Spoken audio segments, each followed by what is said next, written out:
Delay Business Town Hall. I'm Andre Anthony, a regional manager with our Economic and Business Development Division of WEDAX. And we're excited to continue our series of town halls with a great topic today. So today we'll be focused on the job training and how that can really be beneficial to employers that are hiring. And it can be beneficial in many ways. But before we get started, if you just go to the next slide, let's just go over some housekeeping rules real quick. Great. So if everyone could please place yourselves on mute and just continue to monitor that throughout our presentation, that would be great. Feel free to use the chat function to ask questions. We'll try to answer them, during the session, but we'll also leave some time at the end for questions and answers.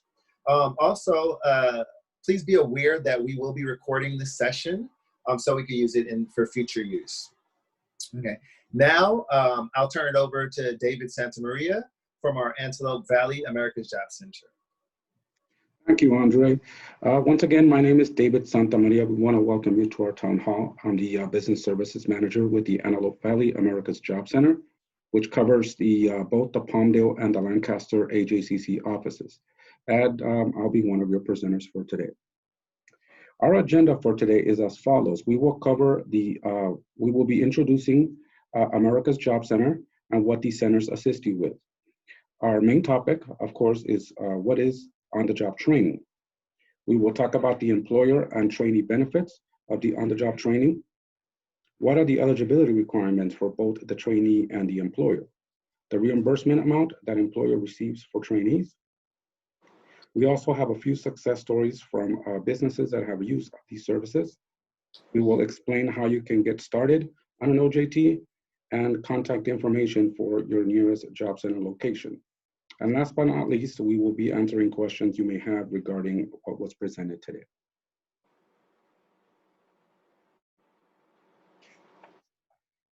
Well, what is America's Job Center? America's Job Center, also known by the initials AJCC, is part of the Workforce Investment System. The Workforce Innovation Opportunity Act, also known as the WIOA, implemented this system to increase the employment, retention, and earnings of customers, and increase occupational skills attainment by customers, and as a result, improve competitiveness of our nation. While being part of the AJCC, our clients are offered career exploration and transition. Some participants may not know what type of job to look for, and we can assist them in this process, exploring these options. Job search strategies, where and how to look for work. Interviewing skills for those individuals that may need this service. Basic skills training that would make individuals more employable. Career counseling. The AJCCs have career counselors that can guide clients on the right path.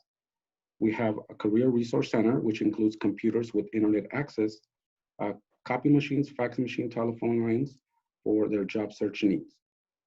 We can conduct workshops that introduce interviewing techniques, resume writing, computer navigation, and so forth. Business services for employer connections, and supportive services in order to assist individuals gain or retain employment.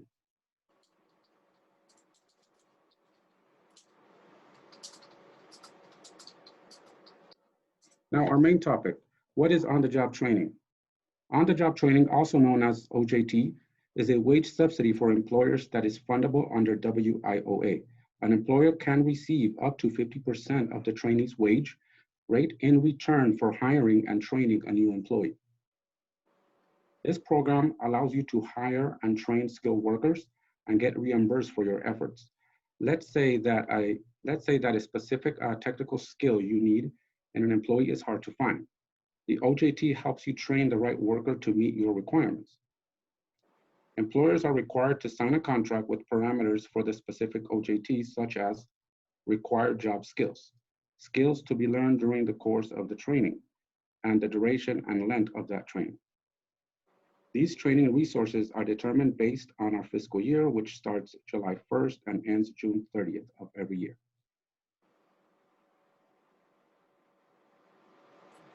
David, can you pause real quick? We're just going to swap screens just so we can see you. So we're just going to have Scott present. So sorry for the interruption, everyone.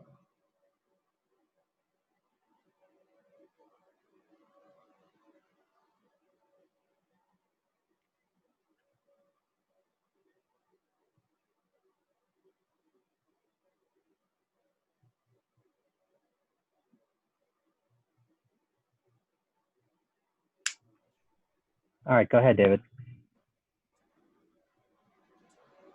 Okay.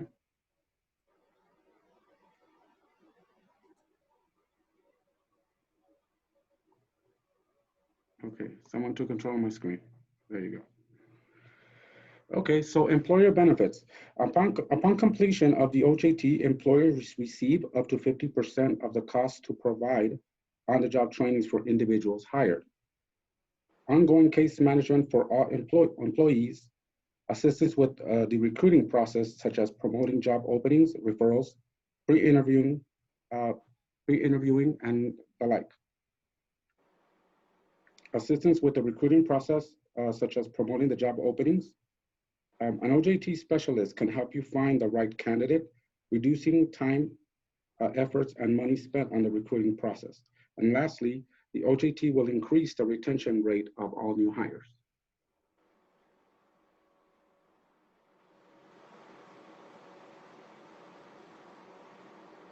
Now, what are the trainee benefits to this? Each OJT trainee is given full-time permanent employment.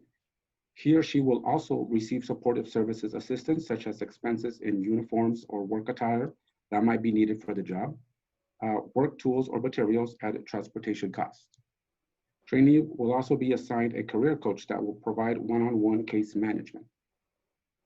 And also quarterly follow-up services for one year in order to further assist this individual during that time frame to ensure their retention.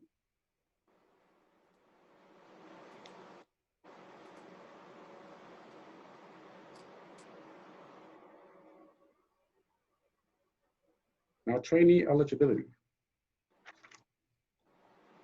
For the trainee eligibility, he or she must be enrolled in the WIOA program through America's Job Center prior to the start of employment. Trainee must also be at least 18 years of age or over and must have legal right to work documentation. If this trainee is a male, he must be enrolled with selective service, which is the draft, a requirement for all males born after 1960. Now, what are the employer requirements? The trainee must be hired through HACC, America's Job Center. An OJT contract must be signed prior to the start of employment, and this will be individual contracts per trainee. Employer must provide a monthly training evaluation for that trainee and a quarterly employment verification for 1 year, which would be once every 3 months, again, to ensure retention.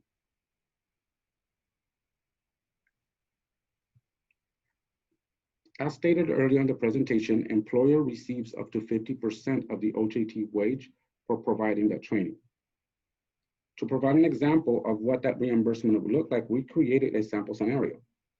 Let's say that you hire an OJT trainee for an office assistant position, working full-time at $16 an hour on a 30-day contract.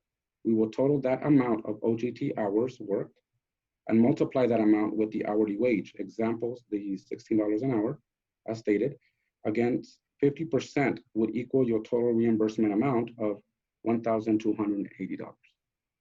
This amount will be provided to you in the form of a check, and the OJT specialist you contacted will contact you in order to arrange the method of how you will receive this payment.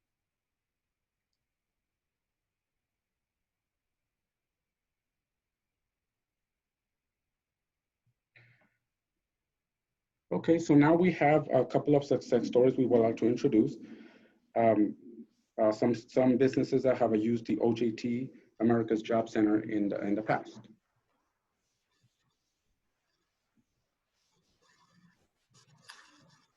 Great. Hello. So now we have SYGMA, Mr. Samuel Lee, Human Resources Partner.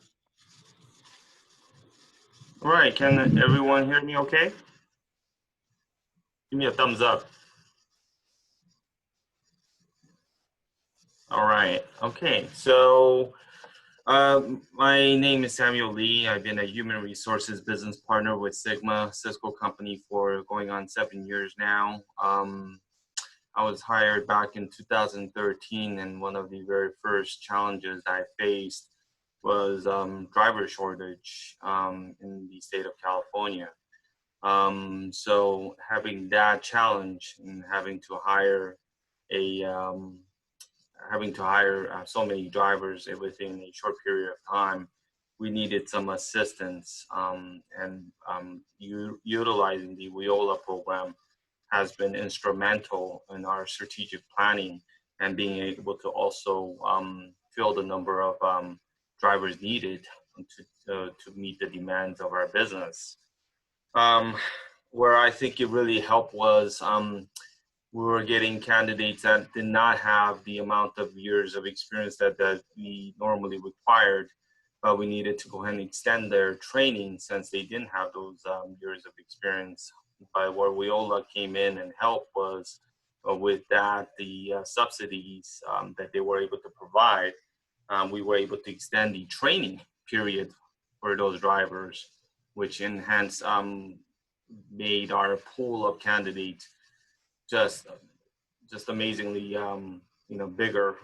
So instead of having to choose from, let's say, candidate pool of 15 people, 15 drivers, that expanded it to, like, let's say 60. So really opened up the opportunity for us to hire a lot more. We were able to bring in a lot of driver candidates that they were eager, but just didn't have the years of experience that we required. But because we were provided with the subsidy, we were able to extend their training. Therefore, we were able to bring them along, and we still have many success stories of those drivers who had less than 1 year of experience, and they are working for us now. We also even expanded it to the point where if a candidate didn't have a Class A license, the WIOLA was able to go ahead and provide them an opportunity to go to the high desert trucking school and be able to get their Class A license, and which we committed to hire those candidates whom we interviewed, and therefore we have those candidates who now works for us as a delivery drivers, and worked out really well for us. In other facets, I think the recruitment part, various times where they opened up the facility to do a recruitment fair was instrumental as well. So strategically speaking, and in just various ways, it's been a highly successful program for us. And looking back at it now, I just really don't know how we could have met the challenges of recruiting for drivers at our center without having that program to assist us. So it really just it really worked for us, for sure. So yeah. Thank you very much, Sam. I appreciate your participation in this town hall, and hopefully we will continue working together. Looking forward to it. Thank you, sir. So next, we do have another one of our partner companies, Farmers Insurance, Ms. Esmeralda Alvarez.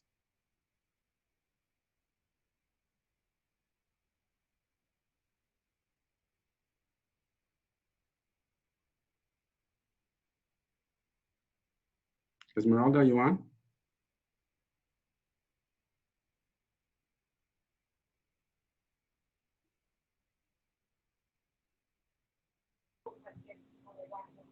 I'm sorry, you sound very, oh, there you go. Thank you. Okay. So, hello, my name is Esmeralda Alvarez. I'm a farmer's insurance agent. I'm working in the same industry for about 17 years and 12 as a business owner. Regarding our onboard process for new employees, we try to interview on a continued basis as many employees as we can, so that way we have multiple options. Sometimes we need one person. Hold on just 1 second.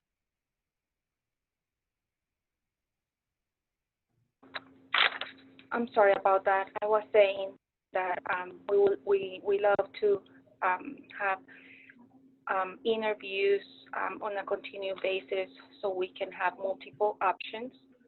Sometimes we need one person, sometimes we need more than one person. Once we select a potential applicant, we make an offer, and if the person accepts the offer, we start the training. There's time while training that the employee might feel they're not meant for the job, or vice versa, and it's a challenge. At times, even tough to find the right employee with the characteristics that we're looking for. In my trade, it's a lot to learn, and I'm always hoping they can learn fast because they have to learn about home insurance and auto insurance and life and umbrella and commercial and so many more things.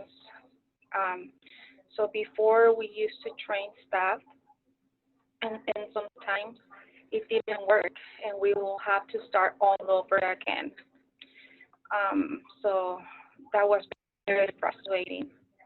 Our experience with on-the-job training has been amazing because they helped me to have a day for interviews. They promote it. They have nice facilities and enough space. So one time we had more than 30 applicants applying for the position. And I couldn't imagine doing that in my office because my space is very limited. It's barely enough for clients. So that was a blessing. So the process after that, we decide on the individual. Sometimes we find out that we like more than one, and then we start the process. I let David know, and he starts contacting them, and then we offer the job. David is very professional and helpful, so I'm very thankful for that. With this program, I don't have to worry about spending time and money because they help you a lot. And without it, like before, it was a struggle because we will sometimes spend the budget for training to train people, and then they wouldn't work, and then we didn't have the budget anymore. But with this program, it's been a blessing, and I'm very thankful because we've been able to they're being able to help us with money and time. All right, thank you very much. Thank you. Thank you, Esmeralda, for being part of this town hall. We really appreciate it, and let's get you some more people. Yes. Thank you. Thank you. Now, how do we get started? How do you get started as an OJT? The following are the items that we will need from businesses in order to start an on-the-job training process. We will need a job description of the positions that you'll be hiring for. We will need what we call a curriculum of training. A curriculum of training is a highlight of the day-to-day training tasks and activities for the individual under the OJT contract. A signed W-9 form, a business license, and active workers' comp certification. And lastly, the OJT specialist will schedule a worksite visit to the location where this individual will be stationed in order to go over a worksite checklist. And this will be a one-time step if you are a first-time OJT employer.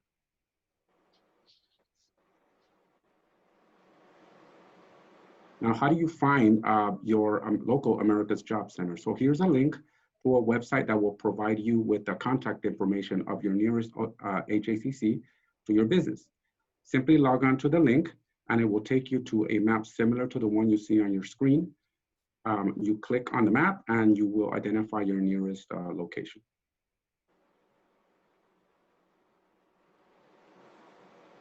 I have included the contact information for the Northeast San Fernando Valley office, Mr. Erwin Silva, the Antelope Valley location, which includes the Palmdale and the Lancaster, myself, David Santa Maria, and lastly, but not least, the Santa Clarita Valley office, Mr. Scott Heffernan.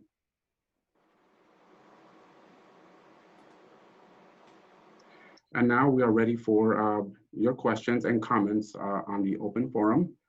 feel free to ask or type it in on the chat box. I did see a few that were entered earlier, and I will go back to go ahead and answer some of those questions. So I got one from Johnny. Hello, everyone. I'm curious to know if you have had any success with the OJT and the restaurant industry. Well, I have worked with restaurant industries in the past, and I'll give you a short example. Some of the restaurants that I've worked with like to train their own cooks because they feel that if they train them their way, they'll get accustomed to their recipe and to their methods of cooking for a particular restaurant. So for most restaurants that I work for, they prefer to train their own cook. So we've had success. I have sent out cooks in the past where they train them their way. I believe sometimes it takes 30 days, sometimes a little bit more than that for the person to be established in that restaurant. And once the person is trained, then they'll continue doing it the way that restaurant would prefer. So I've had with that, yes. And then if Scott, I know that he has worked with some OJTs, and if he wants to go ahead and jump in, that's fine.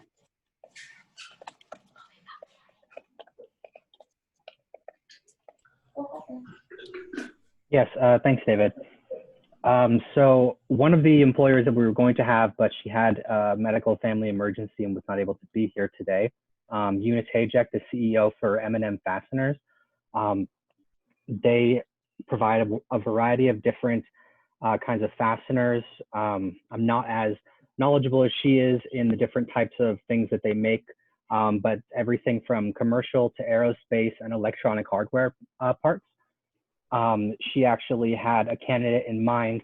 He was a veteran who was on the verge of homelessness and was really struggling. He was about to lose his home, but he was very qualified, but he needed to really get fine-tuned on some of his different procedures for being a quality inspection manager.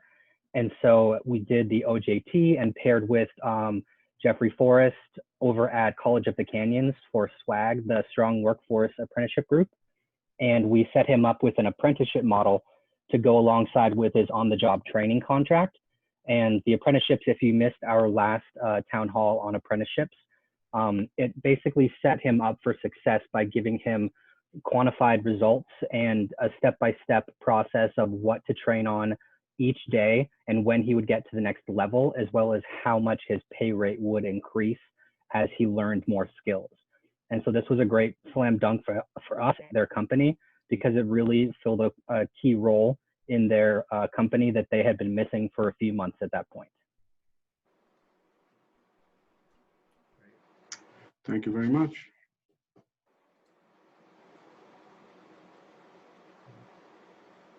Okay, so I have another one here from Mr. Lusk.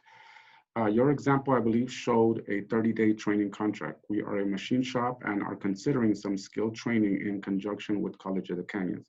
Is this a program that could last over a longer period of time? So it all depends on the skill that this person will be learning. We do have a 30-day contract. However, it could be longer than that. So we could have a 60-day contract or even a 90-day OJT contract. Again, that'll be depending on the skill set that the person is learning.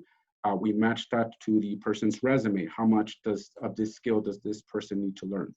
So it all depends on the person that you're hiring as well. Of course, the least the person has the skill for that job, then the longer the OJT contract will be.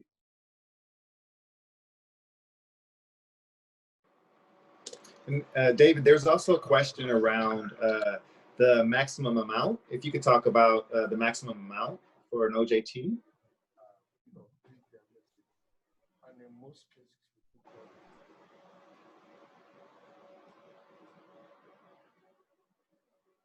Oh, David, I think you might be on mute.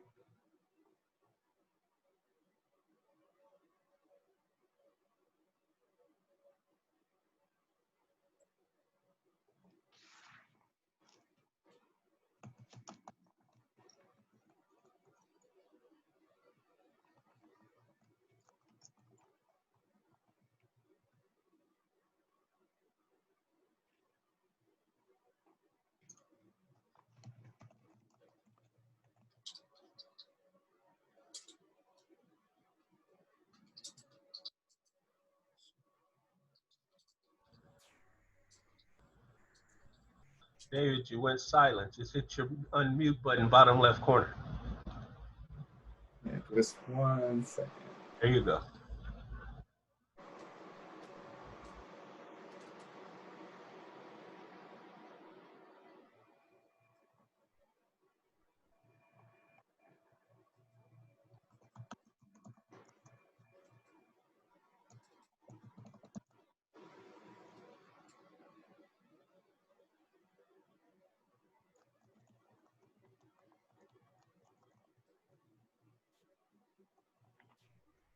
I did get a private message, and I will follow up with you, Jay Honey, on that.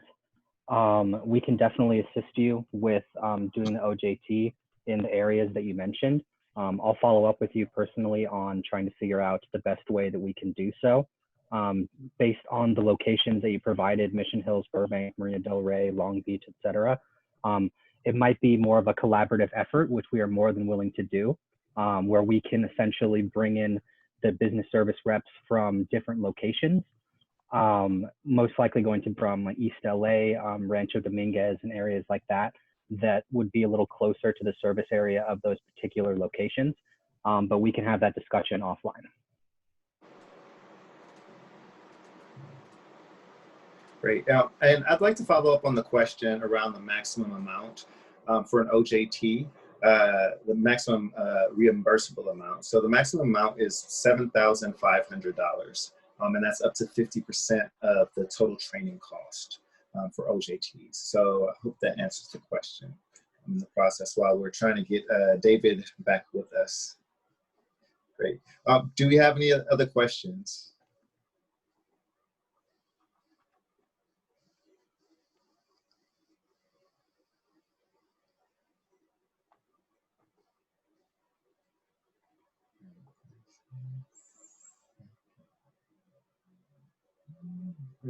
So while we're waiting on David, Scott, would you mind, do you have any other tips for anyone that may be interested in coming to talk to you about an OJT? Sure, absolutely. It's definitely best to have coming to us with a plan, if at all possible. If not, we can create one with you. But really knowing the specific skill sets that the employees that you wish to hire are going to need. And so that we can figure out ways that we can either provide our own candidates that come into our job centers looking for work, or if you do have candidates or places that you source from, we can definitely work with you to find ways. It must be on like an individual basis because not everyone has the same skills. But I would definitely say that you want to come with some sort of a plan as far as how you're going to train these individuals and what specific things they're going to be trained in. Because that is all part of the contract.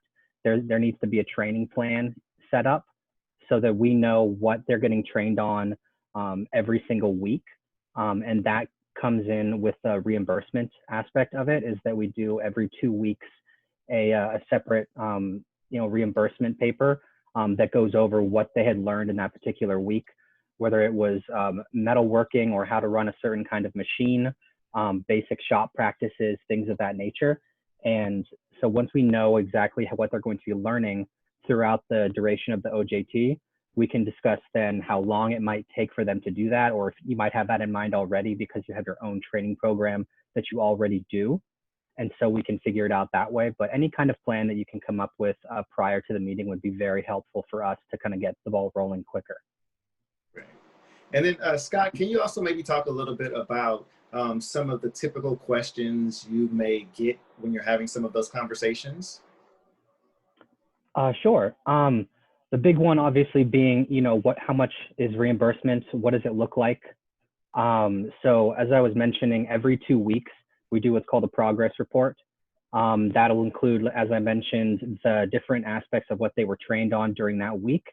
It'll also go over the things that, how they're learning, whether or not they're excelling or if they really have areas of improvement. And so once we fill out those progress reports every 2 weeks, we do also need to do, as David mentioned, at least once a month visit to the work site. That can be a little difficult right now due to COVID-19. but there are ways that we can work on this to still make sure that everyone is safe and healthy. But that is an absolute requirement, and most of the paperwork can be done by us. That's another question that I do get a lot. We can do the majority of that with you and send, finished signed copies of everything to you over email. But the visits, just to see how the trainee is doing, and whether or not they need a little bit of help here or there, is definitely something that is required. But as far as reimbursement goes, we fill out those progress reports every 2 weeks, and then you will then get your reimbursement based on how many hours they worked during those 2 weeks. It's going to be up to 50% of their wages. And as mentioned before, it's up to $7,500 for the total time of the on-the-job training contract. Great. Thank you, Scott. Thanks, Scott. Do we have any other questions? We did save quite a bit of time for some Q&A. We definitely had some great examples from some employers that have used that had on-the-job training before through the AJCCs.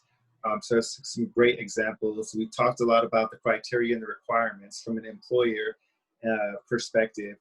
Scott, do we have any considerations that maybe you've had questions on from a potential employee or candidate perspective? Yes, we do get some of those on occasion. Some of them don't understand the process of enrolling at the AJCC. Some of them can also be a little hesitant to do so when, I've already got the job. Why do I need to do all this additional paperwork and things like that?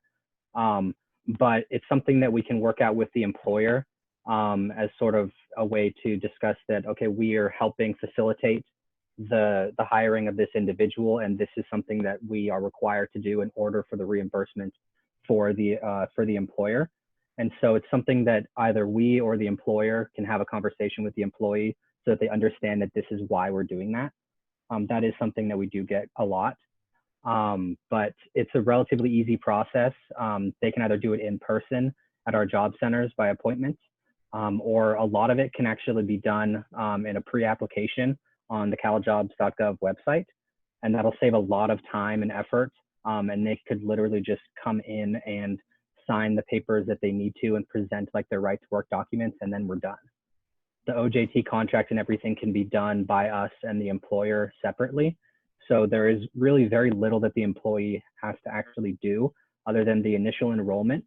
And then obviously on the monthly visits, they just need to sign the progress report agreeing that, yes, this is what I was trained on and things of that nature. But once it's explained to them, it's pretty much always been a slam dunk because it's not very much that they need to do.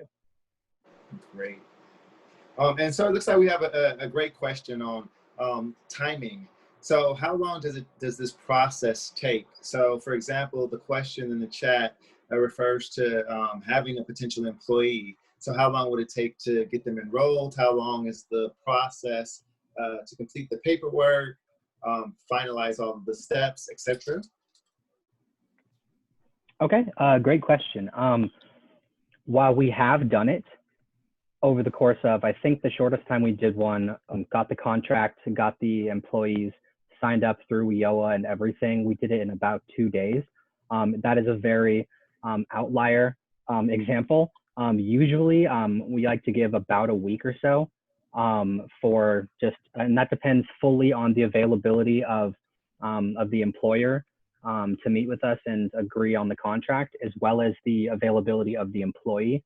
The employee tends to be the one that is the more difficult side of getting them to come in and do the papers and enroll through WIOA. But if everybody is on their game and all the paperwork is signed and done, quickly in a timely manner, I'd say about a week, 2 maybe, if it's really difficult because of scheduling conflicts and things of that nature. But it can be done quickly if everyone really does their part. Great, thank you. And so it looks like we have another question here around applying for the Cal Competes tax credits and any implications around WIO programs being workable with that system. I'm not sure the answer to that question myself at the moment. We can definitely follow up. But Scott, do you by any chance have an answer to that one? It's a very good question. I just recently started doing some more kind of digging in the weeds of the California Competes tax credit. I do not believe that they would be mutually exclusive, but we will have to do a little bit of researching. And then if you can leave your, if you can send me a private message with your contact info, I can definitely follow up with you once we get a concrete answer on that. But from my personal experience, I do not believe that that would be an issue, but we don't want to give you incorrect information. So just we will follow up with you on that. I think I've worked with the company similar to this question before, and I don't think it'll be a problem.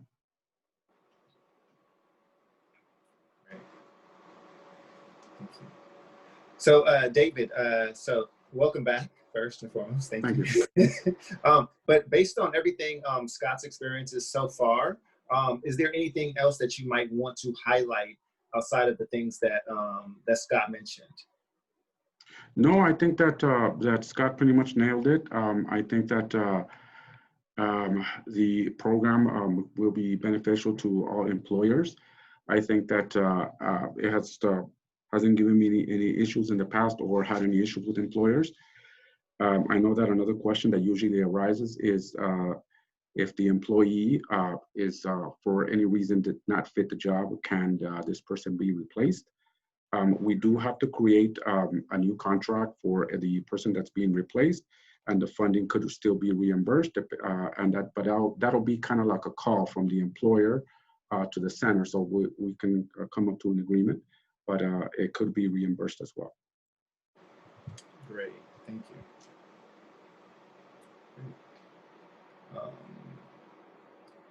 Any other questions? Yes, I have a question. This is Tony Jaramillo.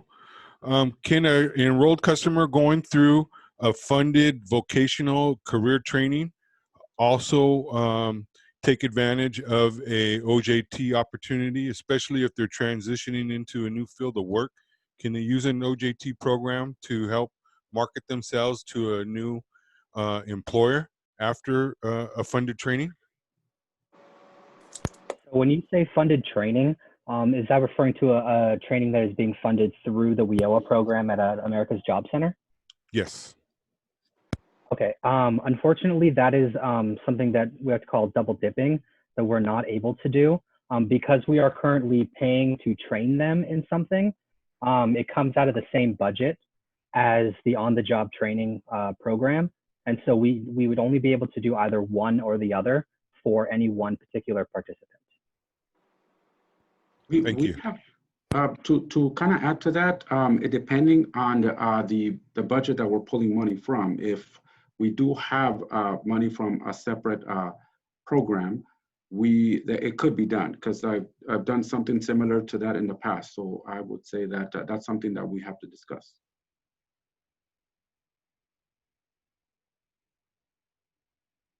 It's a great question. Are there any other impacts that you have come across, either of you have come across with conflicts for other programs that everyone should be aware of?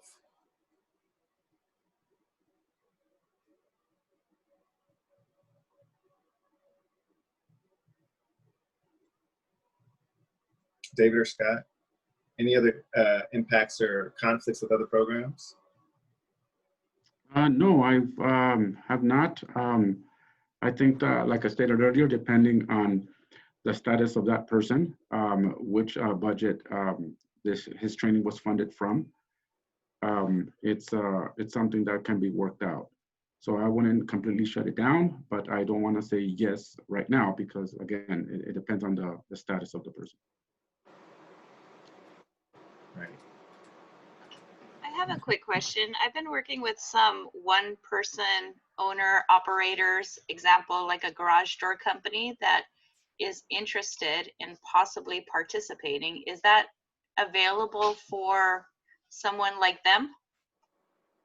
Yes, I would say that as long as the position, the person being hired is at an hourly rate, it's very doable. Okay. So it doesn't matter how large the business is. If they're willing to take someone under their wing and train them, then this might be a program that they should consider. Yes, ma'am. I would say from the littlest mom and pop locations to the big corporations. Awesome. Thank you. No problem.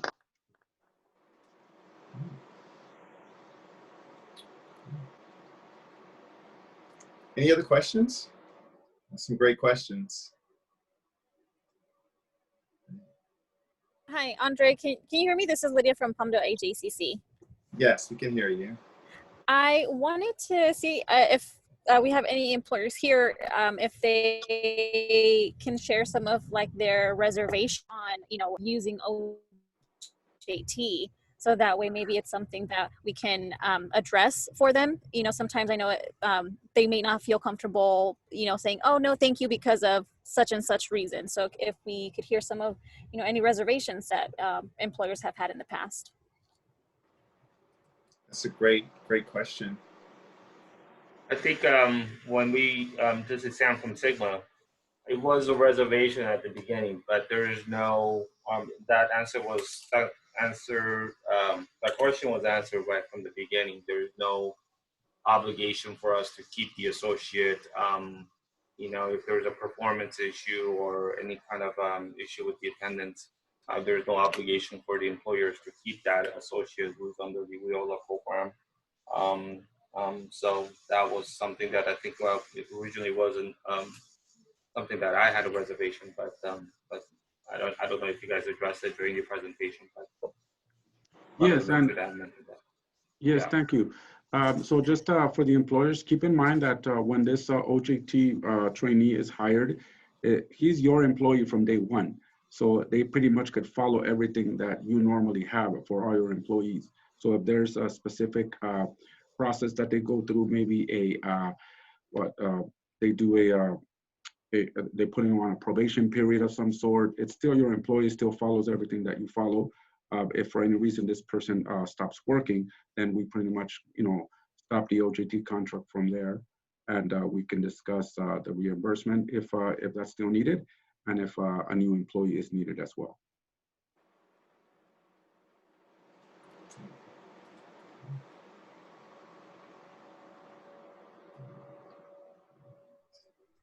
David, it looks like we have another one if you could answer this. They wanted to know, what is the minimum salary basis needed for a position for OJT? I wouldn't say the specific minimum on it, because as long as the person is, the skill set that this person is learning can either keep him on the job or use as transferable skills for a new position. So as far as the amount of money is concerned, I wouldn't say that there is a minimum. It's just as long as it is an hourly rate and there's some skills that this person can either keep or take elsewhere.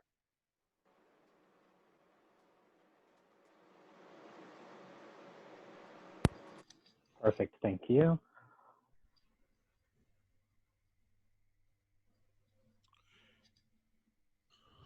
Okay, at this time, it looks like we don't have any more questions. And just like to thank everyone for joining us, and thank Scott and David for facilitating and answering some great questions. And thank you, Samuel and Esmeralda, for joining as well and sharing some of your great experiences with on-the-job training and how it can be really beneficial. And actually right now, at a time when hopefully businesses are hiring, if you're hiring, it's a great opportunity to get reimbursed for some of those funds. So it can definitely help during this time when everyone is trying to get back to business as well. So with that being said, we'd like to conclude our presentation for today. And so thank you all again for joining. We hope you have a great rest of the day. Thank you, everybody. And I'll stick around here in case anybody has any more questions, or if they want to call me directly, I'll be available as well. Thank you. Thank you, Dave.